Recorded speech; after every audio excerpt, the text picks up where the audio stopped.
Hello, Chuck. My name is Paul, VK3MR, obviously in Australia. Around about 6 years ago, I bought this bird PEP metering kit from this company here off eBay.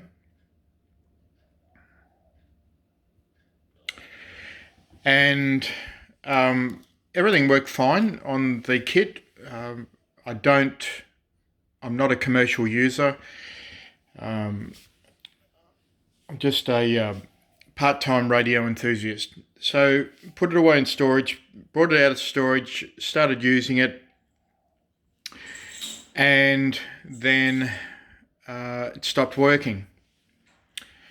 Anyway, went through and tested all the components, isolated it to this area here underneath your resin that you have put on your boards. It was obviously that it failed. I re-spoke with Matt recently, and Matt, they weren't prepared to send me any parts out to fix it. They said it was too old.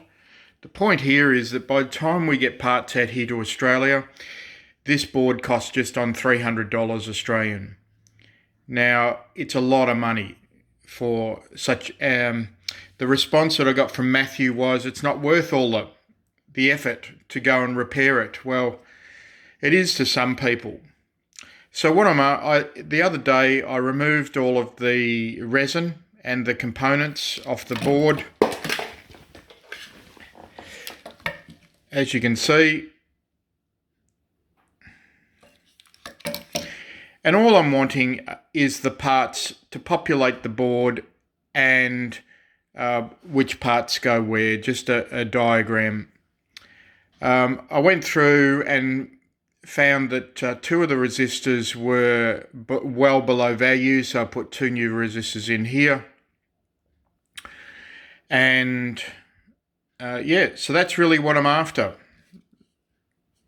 I just want to repopulate the board and have my PEP meter working. All right, thank you.